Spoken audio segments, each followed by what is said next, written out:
우리가 함께 성령의 열매에 나타나는 9가지 덕목에 대해서 우리 함께 살펴보고 있습니다.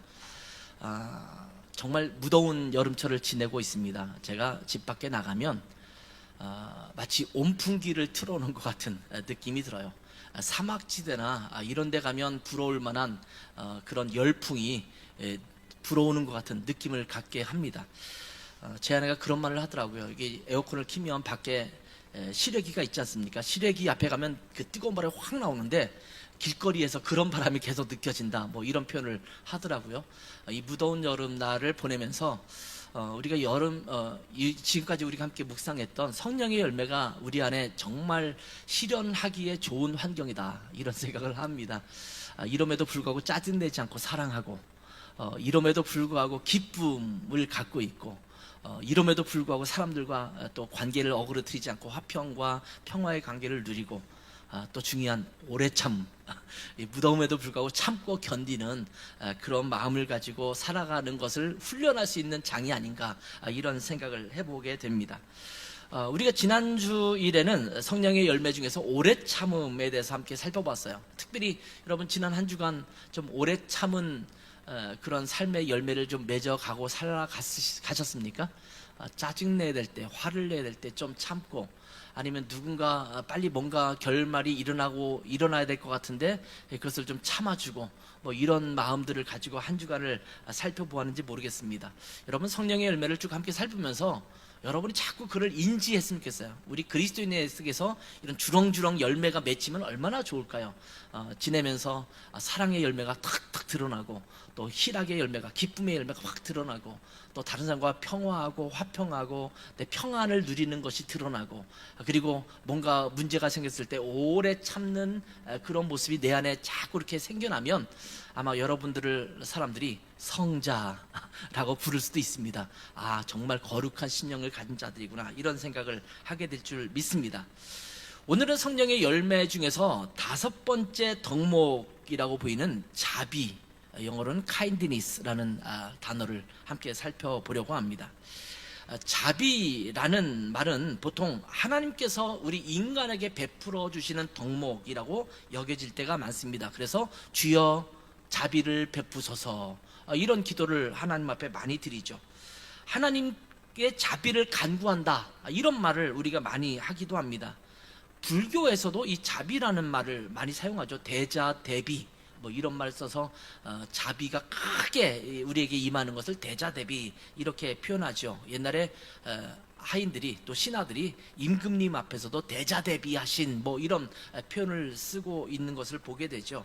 한이 없이 넓고 큰 자비, 뭐 끝도 없이 베푸시는 자비, 뭐 이것을 얘기하는데, 인간에게 이것을 기대할 수 있을까요? 참고 견디다가 못 참을 때가 있잖아요. 예수님께서 너에게 잘못한 사람을 용서해 줄 때 몇 번 용서하라고 했습니까? 70번씩 7번이라도, 그러면 곱하면 490번이에요. 490번을 용서하는 것이 쉽지가 않죠. 똑같은 죄를 계속 반복해서 짓는데 490번까지 용서하는 것은 쉽지가 않습니다. 이 차불인자 3개면 이제 살인을 면한다, 이런 표현을 쓰고 있는데 그게 쉽지 않거든요. 그런데 끝이 없이 용서하고, 490번이라는 것은 숫자적인 의미가 아니라 끝없이 용서라는 의미의 그런 표현인데, 우리가 490번이라는 숫자로 말한다고 하면 490번까지도 용서하는 것만 해도 대단한 거라고 볼 수 있는데, 그것이 아니라 대자대비, 끝까지 한없이 그렇게 자비를 베푼다는 것은 쉬운 얘기가 아닙니다. 이거는 하나님만 할 수 있는 것입니다. 자비는 보통 하나님께서 인간에게 베풀어 주시는 덕목이라고 이야기를 많이 하기 때문에 사람들 사이에서도 보통은 권력이 있거나 또 물질적 풍요를 누리는 그런 강자들이 그렇지 못한 약자들에게 베푸는 덕목으로 이해하기가 쉽습니다. 물론 그렇습니다. 사실은 내가 여력이 없는데 뭐 자비를 베푼다라고 하면 상대방이 그 자비를 느낄 수가 없잖아요. 근데 내가 여유가 있고 힘이 있고, 그런데 상대방을 무시하지 않고 잘 보살피고 용서하고 받아주고 이러면 그것이 자비로 느껴질 가능성이 굉장히 클 것입니다. 자비라는 단어를 한자어로 보면 무슨 자자와 무슨 비자일까요? 사랑할 자자에다가 슬플 비자입니다. 그러니까 여기에 사랑과 슬픔이라는 말이 들어가 있는 거지만 비자도 마찬가지죠. 아닐 비자에다가 마음 심자가 있어요. 마음이 아니야. 마음에 어긋나. 나랑 같지 않아. 이런 있을 때 이제 비라는 말을 쓰잖아요. 그러니까 이 표현은 어떤 거냐면 내가 상대방을 향한 슬픈 마음을 가지고 상대방을 긍휼히 여기는 마음을 가지고 사랑을 베푸는 것, 이렇게 표현할 때 한자어로는 자비라는 말을 사용하고 있습니다. 불쌍히 여겨 사랑하는 태도를 말하는 것입니다. 그렇다면 이 자비라는 것은 어떤 덕목인가를 좀 살펴볼 필요가 있습니다. 자, 따라서 합시다. 자비는, 따라서 하세요. 자비는 너그럽게 여기며 친절을 베푸는 태도. 자, 오늘 성령의 열매의 덕목들을 열거하면서 갈라디아서는 자비라는 덕목을 그 성령의 열매에게 넣었습니다.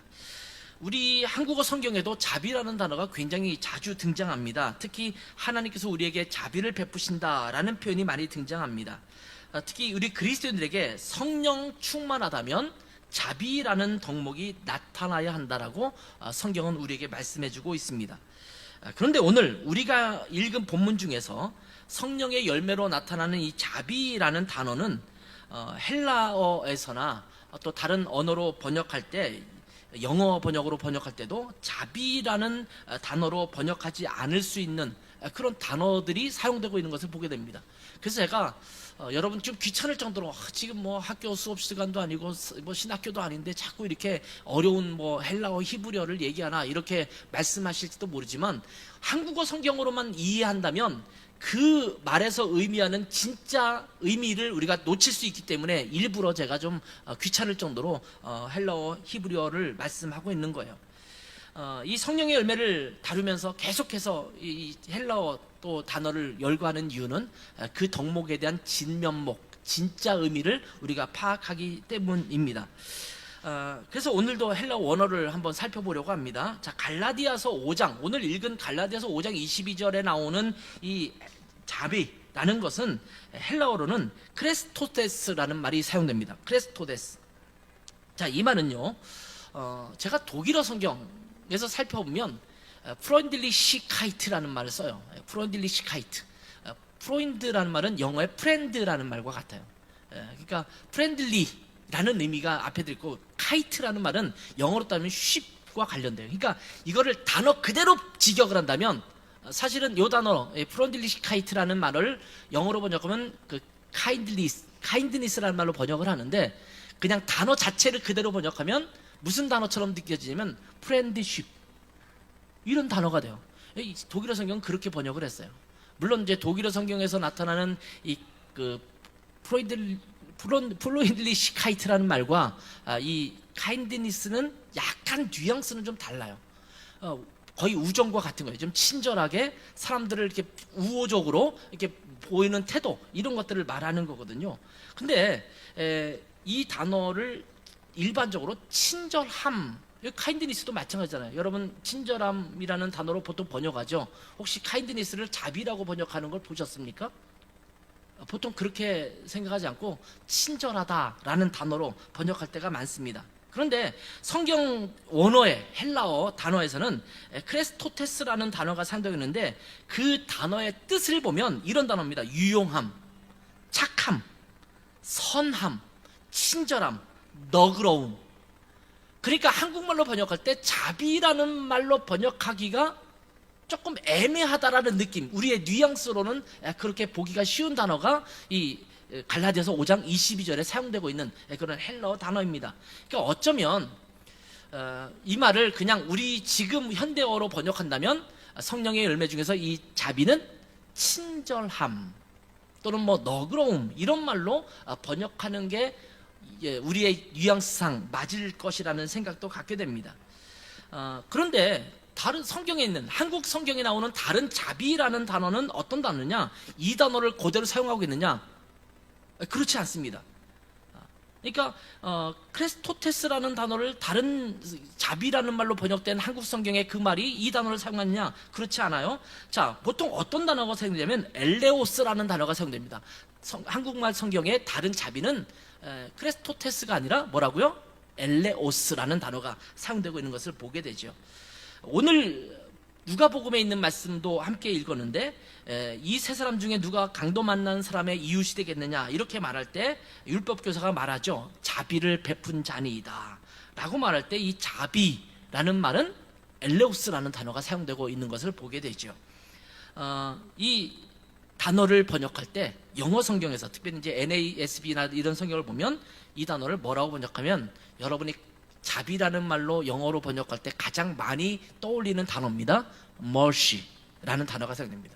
여러분 자비 그러면 영어 단어로 번역할 때 여러분 대부분은 kindness가 아니라 mercy라는 말을 여러분이 사용하게 될 것이라는 생각이 듭니다. 가장 흔한 단어, 영어의 흔한 단어 중에 하나가 mercy입니다. 그렇다면 이 두 단어가 완전히 서로 다른 의미냐? 라고 말하면 사실은 그렇지만은 않습니다. 이 두 단어의 뉘앙스가 다르긴 합니다만 성령의 열매에서 나오는 자비, 크레스토테스라는 단어는 친절하다, 너그러움이다 라고 한 그런 의미로 보았을 때 여기에는 불쌍하게 여기다 라는 의미는 약화되어 있어요. 그러니까 불쌍하게 여기지 않더라도 다른 사람을 너그럽게 여기고 친절하게 대한다라는 의미입니다. 그러니까 불쌍하든 그렇지 않든 상관없이 그들을 친절하게 여기고 너그럽게 받아주는 것입니다. 반면에 엘레오스라는 단어는 말 그대로 불쌍히 여김이 전제되어 있습니다. 그래서 구약 성경의 자비라는 단어는 보통 긍휼, 은혜라는 단어와 서로 혼용되어 사용되고 있는 것을 보게 되는데, 자, 이 구약 성경의 그럼 자비는 어떤 단어냐? 보통 레켐이라는 단어가 사용됩니다. 그런데 이 단어는 긍휼이라는 단어로 한국말에 많이 번역되고 있거든요. 그런데 구약 성경에 다른 자비와 비슷한 단어, 자비로도 번역되고 있는 또 다른 단어가 하나 있어요. 여러분이 더 익숙한 단어입니다. 레켐이라는 단어는 여러분 이렇게 뭐지? 라고 할 텐데 헤세드, 어디서 들어봄직하죠? 헤세드라는 단어는 굉장히 그 의미가 굉장히 깊어요. 그래서 이 단어는요, 은혜로 번역하기도 하고 자비로 번역하기도 하고 또한 사랑으로 번역하기도 하고 굉장히 다른 그 문맥의 뉘앙스에 따라서 굉장히 다양한 뜻으로 보여지고 있는 그런 단어가 헤세드라는 단어입니다.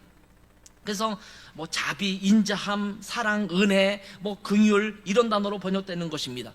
자, 이 단어들이 헬라어로 번역될 때 레켐이나 또는 뭐 헤세드라는 단어로 헬라어 성경으로 번역할 때는 보통 엘레오스라는 단어가 사용되고 있는 것을 보게 됩니다. 그리고 사랑이랑 은혜라는 말로 번역되기도 합니다. 자, 제가 왜 이렇게 장황하게 설명하냐면 이러한 단어들은 결국은 같은 뿌리를 갖고 있다는 것입니다. 결국은 뭐로 귀결되냐면 사랑이라는 것으로 귀결돼요. 제가 첫날 사랑에 대한 얘기를 하면서 이 사랑은 모든 덕목들과 연결되어 있다 이렇게 말씀을 드렸잖아요. 이 자비는 사랑이 근거가 되어서 불쌍히 여겨서 너그럽게 용납하고 받아주는 것을 의미하는 단어가 이 자비라는 단어라고 말할 수가 있습니다. 정리하자면 크레스토테스라는 단어가 있잖아요.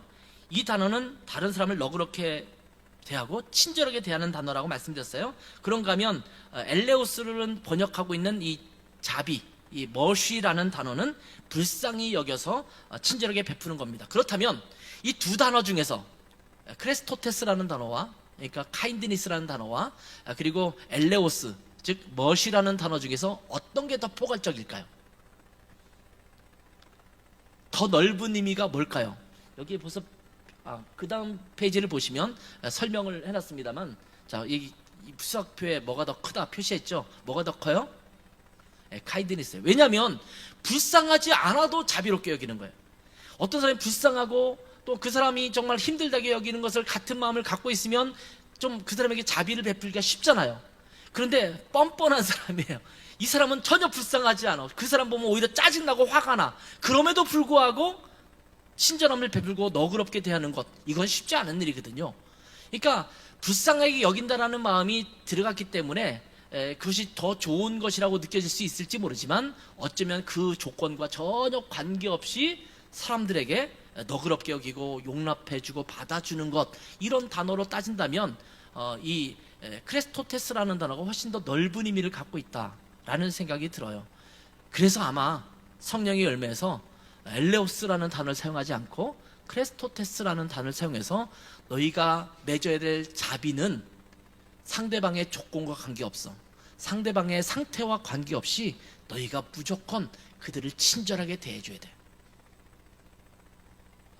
유치원 교사를 하다 보면 때로는 갑질하는 학부모를 만나는 경우도 간혹 있잖아요. 그죠? 요즘 한참 많이 떴던 드라마 중에 하나가 참교육이라는 드라마가 있는데, 거기에 보면 야, 저런 사람에게 자비를 베푸는 게 맞는가? 친절함을 베푸는 게 맞는가? 그 드라마에서 그러지 않죠. 참교육에 들어가죠. 그런데 주님께서 우리에게 말씀하시는 것은 그런 자들을 향해서 오래 참을 뿐만 아니라 자비를 베풀어라, 이렇게 말씀하고 있습니다. 쉽지 않은 그러한 성령의 열매입니다. 자, 그런데 우리에게 왜 이 자비를 베풀라고 말씀하시냐면, 하나님께서 우리에게 먼저 자비를 베푸셨기 때문입니다. 여러분, 하나님의 속성에 대해서 여러 가지를 얘기해 보라고 한다면, 그분은 창조주이십니다, 의로우십니다, 거룩하십니다, 이런 표현이 있겠지만, 그 중에 하나가 아마 자비하시다, 사랑이 많으시다, 이런 이야기를 하실 것입니다. 하나님은 자비하신 하나님이시라는 말씀입니다. 하나님은 사랑이 많으시고 자비로우신 분이십니다. 하나님은 언제나 우리에게 자비를 베푸시는 분이십니다. 하나님께서는 먼저 우리에게 자비를 베푸셨습니다. 우리는 이미 하나님의 자비를 경험한 자들입니다. 이것을 여러분 느끼세요? 아멘 하십니까?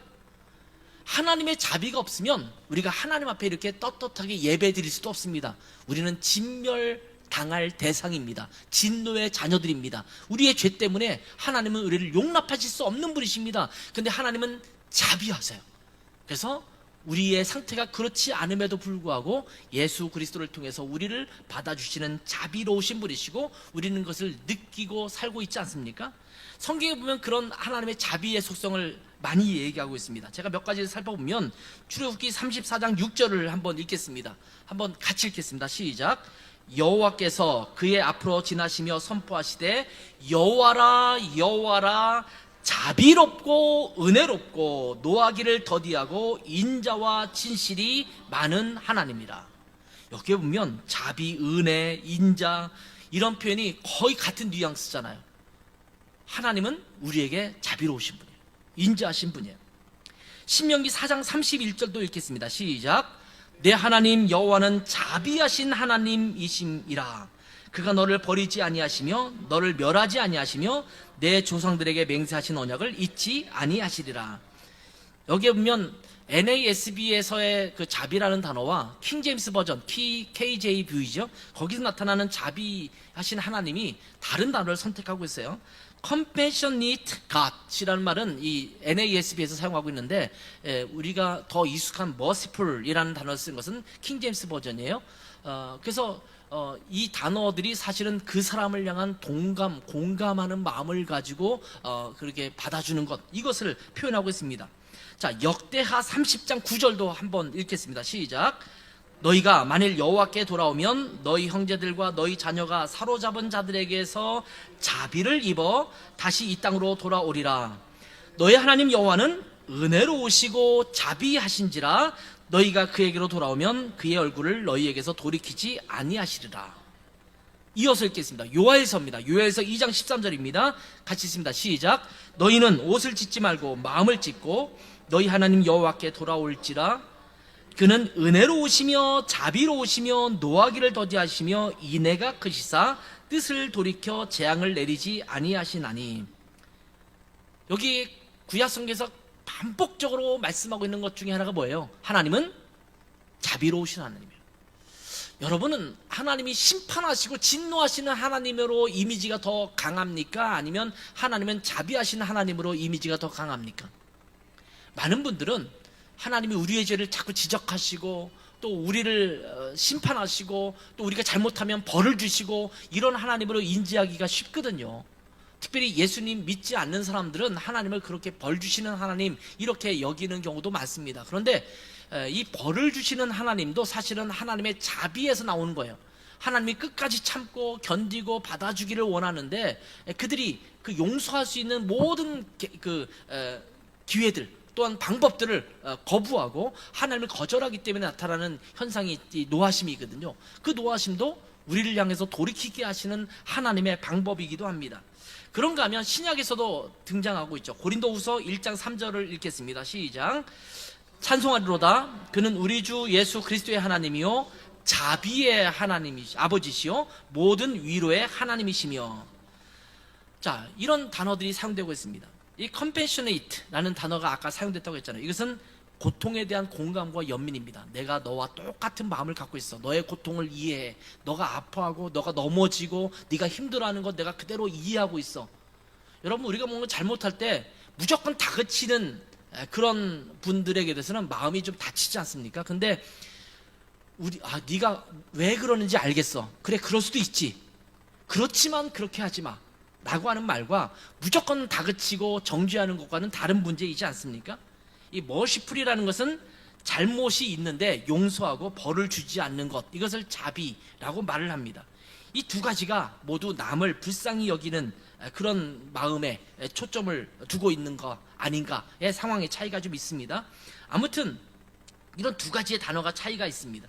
자, 영어 성경에서는 이 두 가지가 교차적으로 사용되고 있습니다.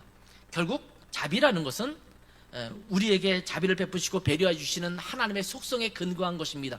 그 하나님께서 우리에게 자비를 베푸신 것입니다. 이 자비를 경험한 사람들은 다른 사람에게 자비를 베풀 수 있는 자가 됩니다. 많은 분들 중에서 용서하지 못하고 정죄하고 자꾸 이렇게 다그치고 사랑과 자비를 베풀지 못하는 사람들의 그 이면에 보면 그런 자비와 사랑을 별로 경험해 보지 못한 사람들일 가능성이 굉장히 큽니다. 계속 옛날 부모님으로부터 계속 그 지적만 당하고 또한 야단만 맞고 잘한 것은 칭찬이 전혀 없고 이런 얘기만 들었던 자녀들은 성장하면서 다른 사람을 정죄하고 다른 사람을 질타하기가 참 쉽습니다. 근데 너무나 사랑을 많이 받았던 자녀들은 다른 사람을 향해서도 온화한 그런 마음을 갖기가 참 쉽거든요. 하나님은 우리에게 자비를 베푸셔서 언제나 용서할 준비를 하고 계시는 분이에요. 하나님이 죄를 용납하시는 분은 아닙니다. 죄가 있으면 지적하시는 분입니다. 죄에서 돌이키라고 말씀하시는 분입니다. 그런데 하나님은 어떤 분이시냐면 너희가 잘못했다고 빌기만 하면 어떻게 한다? 받아준다라는 거예요. 제일 기분 나쁠 때가 뭐냐면 자백해, 네가 잘못했다고 말해, 이렇게 말하는데 했다고 말하면 감옥에 쳐넣거나 아니면 때리거나 아니면 그렇게 되면 잘못을 용서를 빌려고 하지가 않아요. 왜냐하면 자꾸 어떻게든 변명을 하고 물리치려고 하거든요. 근데 내가 물론 잘못한 것에 대한 대가는 치를 수 있습니다. 뭐 너가 잘못했으니까 오늘은 세 대만 맞자, 뭐 이런 게 있지만 그럼에도 불구하고 용서가 전제돼 있어요. 하나님의 징계도 마찬가지거든요. 이스라엘 백성들이 잘못했을 때 무조건 용서하지 않습니다. 북왕국 이스라엘도 멸망당합니다. 남왕국 유다도 바벨론에서 멸망당해요. 포로로 끌려가서 70년이나 지냅니다. 그들은 고통의 무게를 견뎌야만 됐습니다. 그러나 그것으로 끝나지 않는 게 중요한 초점입니다. 하나님은 징계로 끝나지 않고 회복시키시고 용서하시는 하나님이시거든요. 하나님은 언제나 용서로 귀결됩니다. 이게 하나님의 속성이라는 것입니다. 얼마나 감사한 일입니까? 우리가 잘못했는데, 실수했는데, 죄악을 저질렀는데 언제든지 하나님 앞에 돌아가기만 하면 하나님은 오케이, 내가 널 받아줄게 라는 마음을 갖고 계신 분입니다. 누가복음 15장에 탕자의 비유가 나오지 않습니까? 부모님의 재산을 다 이미 받아가지고 허랑방탕하게 사용했던 이 탕자를 그냥 받아주는, 돌아오기만 하면 내가 받아주겠다라고 하는 하나님 아버지의 심정이 다 담겨져 있습니다. 하나님께서 우리를 먼저 사랑하셨고 먼저 우리에게 자비를 베푸셨습니다. 여러분이 이 하나님의 자비를 경험하셨습니까?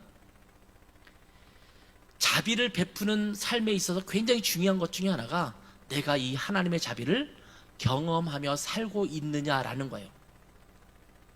여러분이 이 하나님의 자비를 경험하셨습니까? 라는 질문에 뭐라고 대답해야 될까요? 예라고 반드시 대답해야 합니다. 예라고 대답하지 않으신 분들은, 그렇게 못하시는 분들은 예수 그리스도의 은혜로 말미암아 구원받은 경험이 없는 자들입니다. 내가 죄인임에도 불구하고 하나님 앞에 돌이킬 수 없는 자임에도 불구하고 하나님은 예수 그리스도를 통해서 우리를 용서하시고 받아주셨습니다. 이것을 경험하고 구원받은 백성이라면 모두 하나님의 자비를 경험한 자들입니다. 근데 이것이 내 뼛속 깊이 느껴지지 않으니까 너무 가볍게 여겨져요. 그래서 다른 사람을 향해서도 그 용서를 하지 못할 때가 많은 것입니다. 하나님께서 우리에게 먼저 자비를 베푸셨습니다. 할렐루야. 정말 영광스러운 일이 아닙니까? 그런데 하나님은 이 자비를 어떻게 하라고 그랬어요? 다른 사람에게도 베풀어라. 너희가 성령 안에 살면, 성령 충만하면 우리의 모습에서 어떤 모습이 등장해야 된다고요?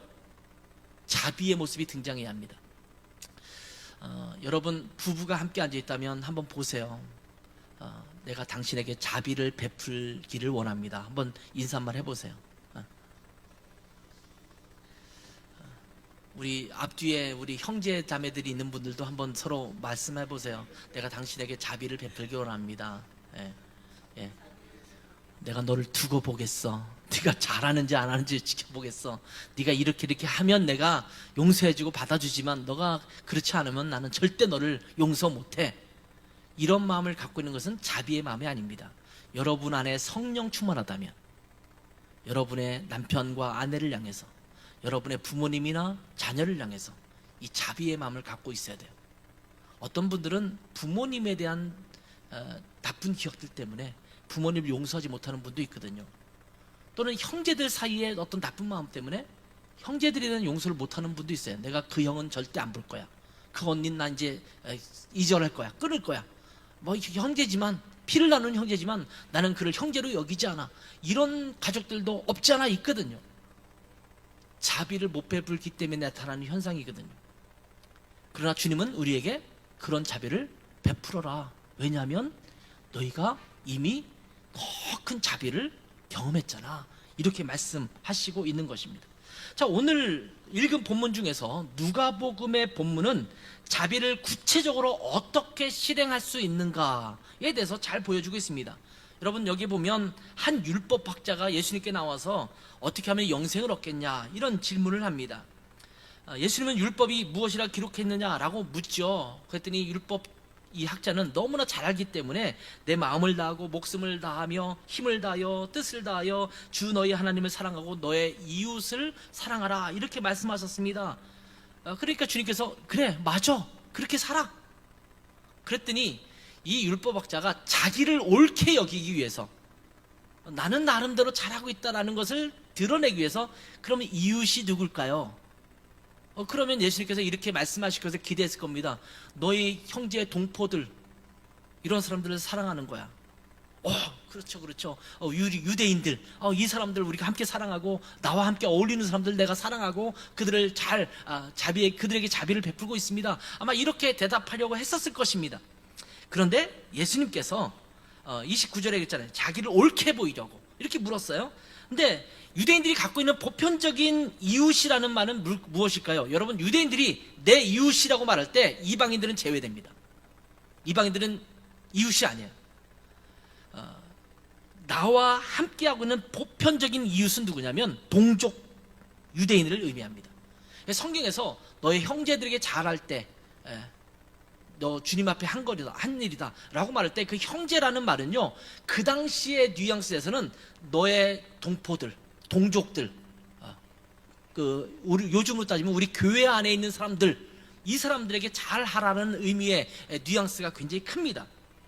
그래서 조금 더 좁게 본다면 자기들과 비슷한 그 위치에 있는 사람들 이런 사람들을 의미할 때 이웃이라고 여겼습니다. 다시 말하면 사회적 지위와 동질성을 찾아서 이웃이라고 생각하는 경우가 대부분이었다라는 겁니다. 그 당시의 상황이 그래요. 그러니까 내가 율법학자면 이 정도 율법을 이해하고 그 율법을 지키고 이렇게 살아가는 동료 사람들 그러면 그 사람들은 제사장이거나 아니면 뭐 바리새인이거나 뭐 이런 사람들 있잖아요. 이런 사람들은 내 이웃이에요. 그 사람들과 좋은 관계를 나누고 살았단 말이죠.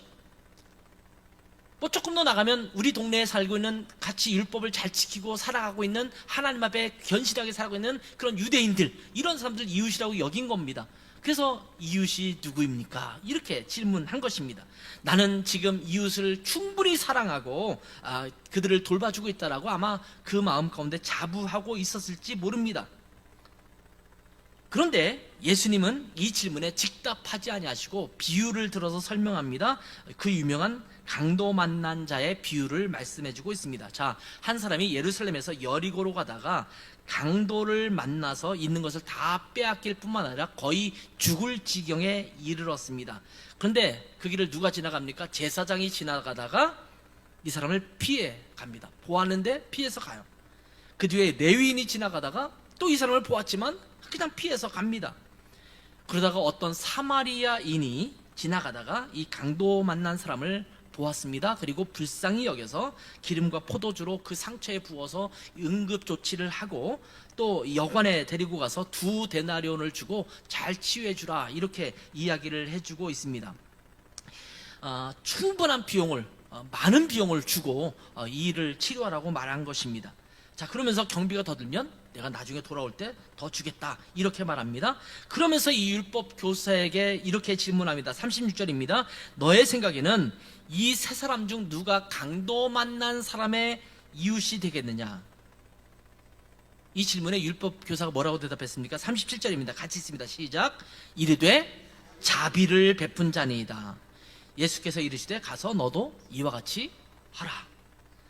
자, 이 강도 만난 사람의 비유에서 우리가 여러 가지 비유의 교훈들을 찾아볼 수 있습니다만, 오늘은 우리가 살펴보는 자비라는 덕목에 초점을 맞춰서 이 좀 본문을 들여다 보았으면 좋겠습니다.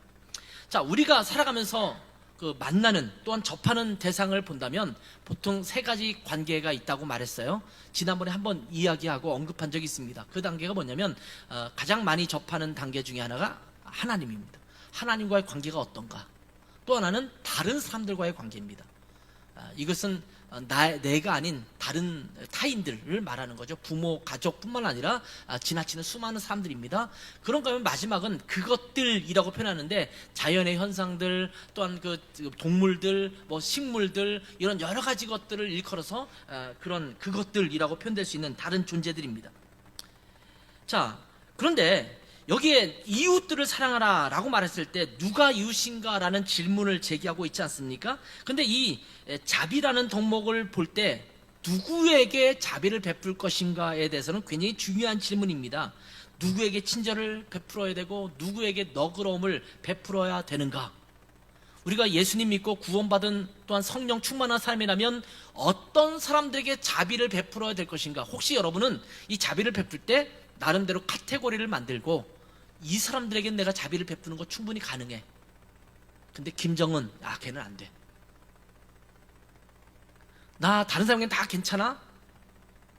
근데 뭐 어떤 특정한 정치인들을 들면서 그 사람에게는 자비를 베풀 수가 없어. 나 다 괜찮아. 근데 특정한 누구는 내가 그 사람을 용서 못하고 자비를 베풀 수 없어. 이렇게 우리가 말하기가 너무 쉽거든요. 왜냐하면 그들은 내 이웃이 아니야. 나랑 생각이 달라? 상황이 달라? 나랑 같은 마음을 품고 있지 않아? 이러면서 이웃에게서 배제시키는 거예요. 혹시 여러분도 여러분이 자비를 베풀어야 될 이웃 중에 배제하고 있는 사람이 있지 않습니까? 그런 사람이 없다면 저는 그분들에게 90도로 존경을 표하고 싶어요. 저도 그렇지 않아요. 그런 사람들이 있어요. 이 사람은 이웃 아니면 좋겠다. 용서 못하는 게 좋겠다. 좀 주님께서 주신 마음은 용서하는 마음인데, 마음속에는 그 사람 나 용서 못할 것 같은데 안 했으면 좋겠는데, 이런 마음을 갖고 있을 때가 있어요. 그리고 심지어 더 나가서 저 사람은 천벌을 받아야 돼. 벼락이 내려서 좀 그 사람을 탁 어느 날 불러가시지 않을까? 이런 마음을 갖게 될 때도 있거든요. 제가 여러분 보시기에 그렇지 않다고 생각하시죠? 아니에요. 저 그런 사람이에요. 어떤 사람에게는 그런 마음이 있을 수 있다라는 거예요. 그런데 이 예수님이 강도 만난 사람의 비유에 대한 이야기를 할 때 그 이웃에 대한 관점을 바꾸고 있습니다. 아까 말씀드렸잖아요. 이 유대인들은 이웃을 누구라고 생각한다고요? 같은 계층, 같은 위치, 같은 동족, 이런 사람들을 이웃이라고 생각할 때 지금 예수님은 그 이웃에 대한 관점을 바꾸는 거예요. 자, 누가 이웃이냐라고 묻습니다. 자, 강도 만난 사람의 관점에서 묻는 거예요. 이 강도 만난 사람들에게 이웃이 누구냐? 지금 그냥 이웃이 누구냐라고 묻지 않습니다. 그 이웃을 정하는 특정한 사람이 누구냐면 불쌍한 사람, 지금 강도 만난 사람, 지금 어려움에 처해 있는 사람, 배려를 받아야 될 사람, 그 사람에게 초점을 맞췄어요. 그래서 이 강도 만난 사람의 이웃이 누구냐 이렇게 물은 거예요. 너의 이웃이 누구냐가 아닙니다. 상대방의 이웃이 누구냐라는 거예요. 제가 아까 잠깐 말씀드렸지만 내가 용서하고 싶지 않은 사람, 그 사람의 이웃은 누구여야 되느냐라는 질문이에요.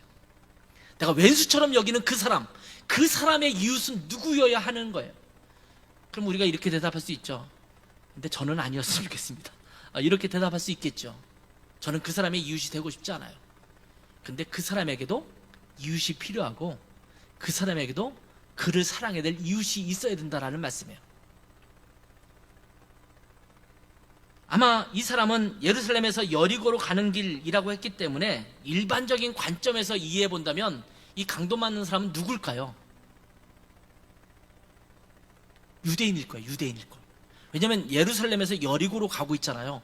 그럼 그냥 일반적인 관점에서 추측을 한다면 뭐 누구인지 성경에서 말하고 있지 않기 때문에 사실은 그걸 명확히 알 수 없어요. 그리고 이건 그냥 비유잖아요.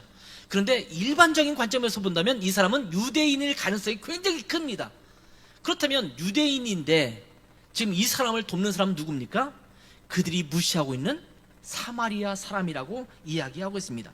자, 그 길을 지나갔던 제사장과 레위인은 같은 유대인이고 종교 지도자들에 해당되는 그런 사람이었습니다. 근데 피투성이가 되어서 널브러져 있는 그 사람을 보면서 그들은 피해갔습니다. 왜 그랬을까요? 별로 어렵지 않을 거예요. 그 당시에는. 왜냐하면 제사장이나 레위인 같은 사람들은요, 시체를 만지면 부정하다고 느꼈어요.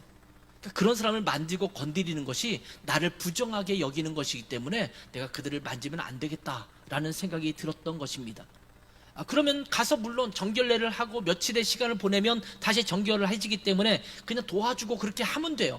근데 그렇지 않은 거예요. 예를 들면 직업적으로 좀 멸시를 받고 좀 부도덕하고 이런 사람을 대하고 있을 때, 야, 내가 목사인데 나 저런 사람과 같이 밥을 먹거나 아니면 같이 시간을 보내거나 교제하는 거는 이건 아니지, 나의 거룩성을 훼손하는 거야 라고 하면서 그들과 상담도 하지 않고 그들과 밥도 먹지 않는다면 그 사람들에게 이웃이 될 수 없겠죠. 예수님은 그 당시에 천하게 여기는 세리들과 창녀들과 함께 밥을 먹고 그들과 교제를 했던 그런 분입니다. 그래서 얼마나 지탄을 받았습니까? 예수님의 관점에서 누가 이웃이냐면 그들의 이웃이 되어야겠다. 나는 그들의 이웃이 되어야 한다. 내가 그들에게 자비를 베푸는 자가 되어야 한다. 라는 관점에서 그들을 만나고 있었던 것을 보게 됩니다. 아마 이 두 사람, 제사장과 레위인들은 너무나 바빠서 그렇게 할 수도 없었을지도 모르지만 유대인들이 정말 자기를 정결케 하기 위해서 그들을 피했을 가능성도 굉장히 큽니다. 그런데 유대인들이 매우 싫어하는 사마리아 사람이 지나가다가 이 강도 만난 사람의 상처를 싸매주고 그를 도왔다라는 겁니다. 예수님께서 일부러 사마리아인을 등장시켰을 거예요. 굳이 뭐 비유를 말하면서 다른 사람을 들어도 될 텐데 여기 굳이 사마리아인이라는 명칭을 써서 이 비유를 말씀하셨을까, 이런 생각을 하게 되죠. 이때 율법교사에게 뭐라고 물었습니까? 이 강도 만난 사람의 이웃이 누구이겠느냐 이렇게 질문했고, 그는 뭐라고 말했습니까? 자비를 베푼 자가 이웃입니다. 누가 이웃이냐? 자비를 베푼 자가 이웃입니다. 여러분 주변에는 이웃들이 있습니다. 그 이웃들을 향해서 자비를 베풀 때 진정한 이웃이 되는 겁니다. 저의 옆집에 누가 사는지 잘 몰라요. 정말 어쩌다 한두 번 마주쳤지, 이렇게 서로 드나들면서 엘리베이터를 같이 타고 다니는데도 불구하고 거의 마주친 적이 없는 것 같아요. 근데 그런 사람들에게 자비를 베푸는 게 어떤 걸까요? 그 앞에 뭐 지저분한 게 있으면 치워주기도 하고, 뭐 이런 것들이 이웃 아니겠습니까? 저희 윗집에는 정말 가끔씩 얼굴을 마주친 분이 살고 있거든요. 거기에는 건장한 꼬마 아이들이 살고 있습니다. 정말 때로는 시끄럽습니다. 쿵쿵쿵쿵쿵 소리가 나요. 그래서 저희는 이웃이 되기 위해서 참습니다. 뛰는구나. 이쪽에서 이쪽으로 이동하고 있구나. 물론 가끔씩 슬리퍼를 사다 주고 싶은 마음도 생기지만 막 이렇게 뛰더라도 그들을 향해서 자비를 베풀어야지, 이런 마음을 가져요. 반면에 우리 아랫집에게 방해가 되지 않기 위해서 저는 푹신한 슬리퍼를 늘 신고 다니고, 어쩌다 이렇게 하람이나 이렇게 예정이가 오면은 이렇게 익숙치 않아서 그러면 안 돼, 지금 시간엔 이거 하면 안 돼, 조용히 해야 돼, 이렇게 이야기하기도 합니다. 뭐 독일도 이 층간 소음이나 이런 걸 굉장히 민감하기 때문에 아이들도 익숙하긴 하지만, 그게 뭐냐면 나의 입장으로서는 이웃을 향한 배려이기도 하죠. 우리 그리스도인들은 모든 자의 이웃이 되어야 합니다. 그렇다면 무슨 말입니까? 모든 자들에게 뭘 베풀어야 된다? 자비를 베푸는 자가 되어야 합니다. 이게 쉽지가 않습니다. 내가 버스 운전을 한다면 승객이 정류장마다 타잖아요. 또 어떤 때는 승객들에게 막 이렇게 하면 안 되죠, 이렇게 말하는 버스 기사들도 있으시더라고요. 내가 그리스도인 버스 기사라면 그렇게 하면 되죠. 친절을 베풀어야 합니다. 자비를 지금 곧 잠깐 놓치셨군요, 요건 이렇게 하셔야 돼요, 친절하게 말할 수 있잖아요. 내가 만나는 고객들에게, 또 내가 만나는 직장 동료들에게 내가 자비를 베푸는 마음을 갖고 있어야 되지 않겠습니까? 저는 요즘 그 학원 버스 운전을 하고 있어요. 이제 25인승 버스인데 그 차는 어린이를 대상으로 만들어서 39인승이 됐더라고요. 39명이 탈 수 있도록 만들어 놨어요. 근데 그 관장이, 이 태권도 관장이 저에게 처음에 이제 한번 길을 안내하면서 이런 얘기를 하더라고요. 저희는 무조건 다른 사람을 배려하는 운전을 하면 좋겠습니다. 그 이유 중에 하나는 여기 붙이고 다니죠. 무슨 태권도장 붙이고 다니잖아요. 사람들이 이 태권도장 버스는 맨날 오면은 새치기 하고 막 이런 것에 대해서 인지가 되면 안 되니까 친절하게 하는 거예요. 근데 저는 거기에 100% 동감합니다. 그게 아니어도 양보하고 다른 사람을 배려하고 이런 것들을 내 몸에 익히는 것이 굉장히 중요하거든요. 그래서 제가 의심을 하기를, 이 관장은 예수 믿는 사람인가? 이런 의심을 해요. 근데 물어보지는 않았어요. 거기에 뭐 태권도 선교 뭐 이것도 뭐 붙여 있긴 해요. 이렇게 어디 가서 선교에 도와줬기 때문에 패도 있고, 뭐 그래서 잠깐 태권도 선교 가십니까? 했더니 그거는 아니고 뭐 어쩌다 보니까 갔다 왔다, 이렇게 이제 얘기를 해서 명확하게 모르겠어요. 그렇다면 그리스도인이라고 한다면 우리가 만나는 사람들에게 뭘 해야 된다고요? 그들을 이웃으로 삼고 자비를 베풀어야 합니다. 여러분 옆에 있는 사람에게 자비를 베풀어야 돼요. 여러분의 자녀들에게 자비를 베풀어야 되고, 여러분의 부모님에게 자비를 베풀어야 돼요. 이제 연세가 많으신 부모님들은 많이 아프시잖아요. 때로는 외로워하시잖아요. 그런 분들을 자비를 베풀어야 돼요. 불쌍히 여기고 그들을 더 돌봐주고 그런 마음을 갖고 있어야 돼요. 우리 자녀들에게 자비를 베풀어야 돼요. 정말 30년 40년을 같이 살았는데도 불구하고 안 바꿔지는 그 남편을 자비롭게 여겨야 돼요. 그 아내를 자비롭게 여길 수 있어야 돼요. 그러한 사람이 우리 그리스도인이어야 된다라는 말씀입니다. 자, 오늘 누가복음의 본문에서도 사마리아인이 강도 만난 사람을 보았을 때 불쌍히 여기는 마음이 있었다, 33절에 말하고 있죠. 불쌍히 여겨, 이런 표현이 등장하고 있는 것을 보게 됩니다. 그 불쌍히 여기는 마음, 긍휼히 여기는 마음으로 인해서 친절하게 너그럽게 베푸는 행동이 나오는 것입니다. 아까 제가 엘레오스라든지 이런 단어를 설명하면서 불쌍히 여긴다라는 것보다 그렇지 않은 것이 더 넓은 의미라고 말씀드렸잖아요. 근데 그렇지 않은 사람에게도 불쌍한 마음을 갖는 것은 굉장히 중요합니다. 악한 자, 내가 그 사람과 전혀 관계가 없는 자, 나랑 접점이 없는 자, 그런 자들이 악을 행하거나 나쁜 일을 행하거나 나에게 친절히 대하지 않을 때도, 야, 저 사람은 불쌍하다, 하나님을 모르니까 저렇게 사는구나, 저 사람이 정말 참된 것을 깨닫지 못했으니까 저럴 수밖에 없구나, 이것을 향한 불쌍히 여기는 마음을 갖는 것이 필요합니다. 하나님께서 우리를 긍휼히 여기십니다. 불쌍히 여기십니다. 우리의 연약함과 우리의 부족함을 보시고 긍휼히 여기셔서 자비를 베풀어 주십니다. 여러분, 마태복음 18장에 가면 이런 비유가 하나 등장합니다. 1만 달란트 빚진 자의 비유죠. 여러분 잘 기억하시죠? 어떤 임금에게 어떤 사람이 1만 달란트의 빚을 졌습니다.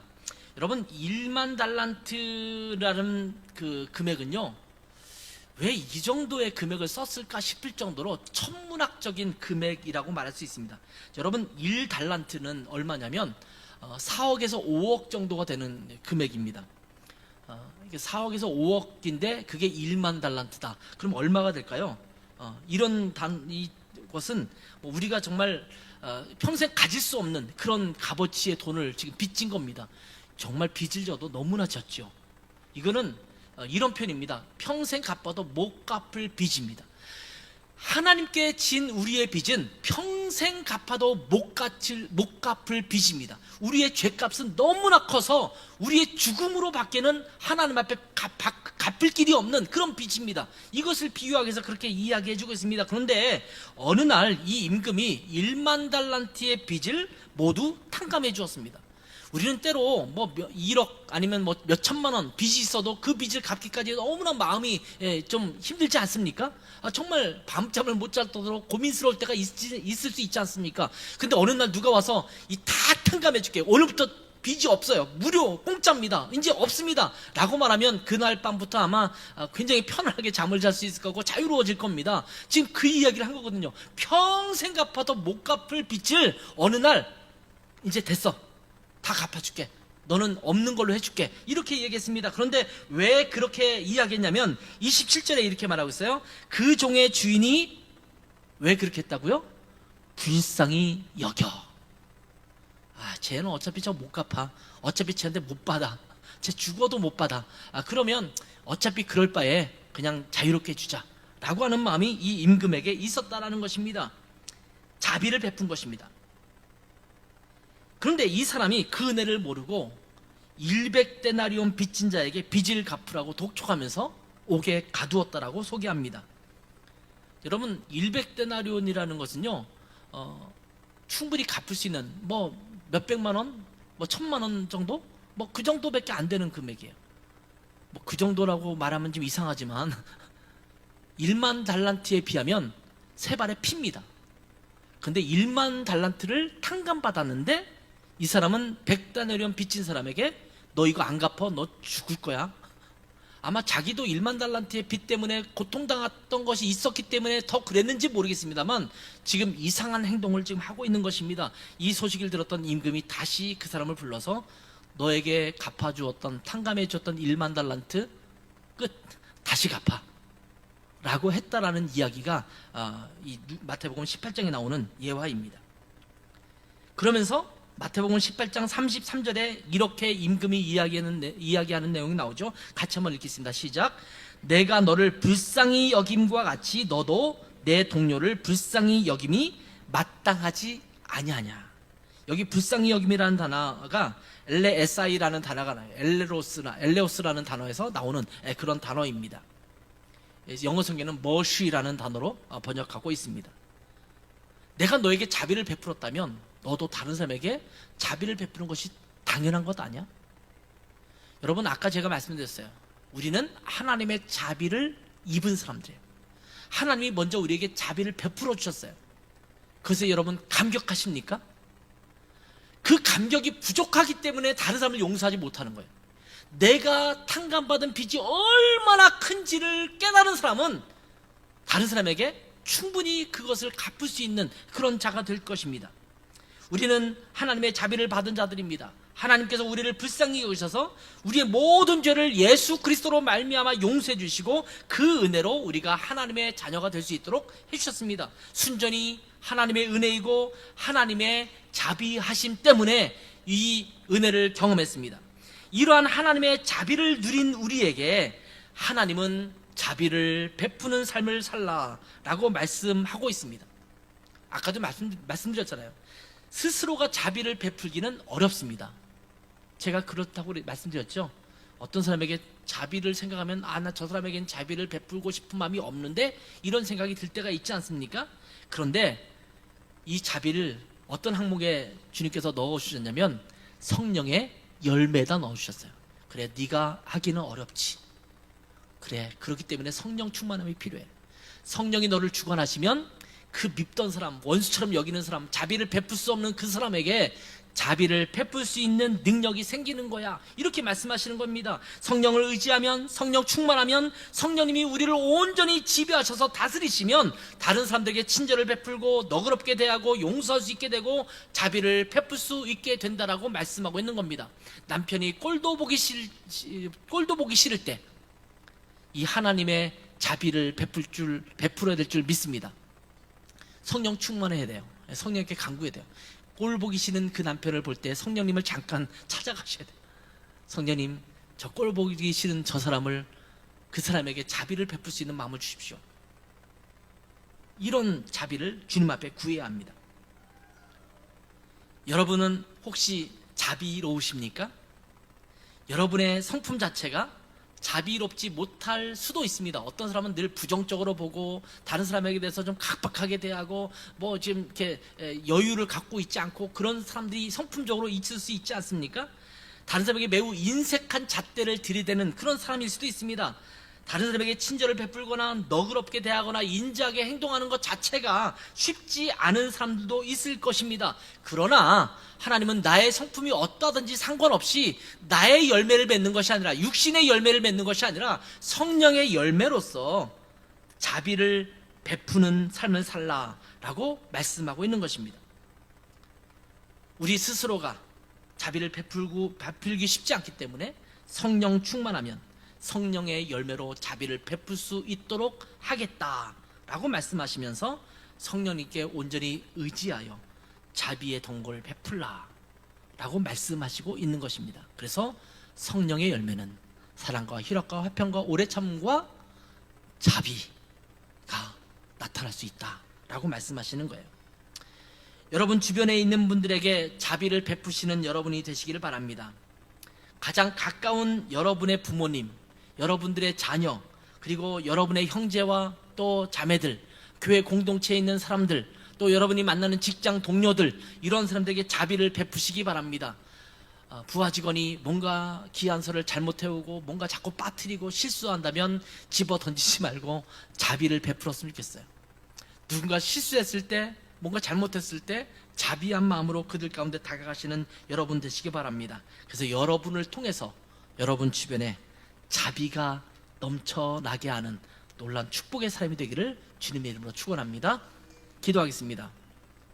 하나님, 자비를 베푸는 것이 그다지 쉽지 않음을 고백합니다. 정말 잘못된 것이 보이고 못마땅한 것이 느껴지면 그 사람에게 자비를 베풀기보다는 응징하고 싶은 마음이 우리 안에 들 때가 너무나 많습니다. 하나님, 그러나 우리가 하나님 앞에 그러한 죄인된 존재임에도 불구하고 하나님께서 우리를 긍휼히 여기셔서 우리에게 자비를 베푸시고 용서하시고 받아주신 것을 저희가 기억하게 도와주시고, 하나님 그들을 향해서 오래 참고 자비를 베풀고 친절하게 여기고 긍휼하게 여기는 그런 마음이 우리 가운데 넘쳐나게 도와주시옵소서. 성령이 그 자비를 우리 안에서 이끌어내게 도와주시고 우리가 살아가는 삶의 공동체 안에서 사람들에게 자비로운 자로 그리스도의 향기를 전하는 우리 모두가 될 수 있도록 은혜 베풀어 주시옵소서. 감사하며 예수님의 이름으로 기도했습니다. 아멘.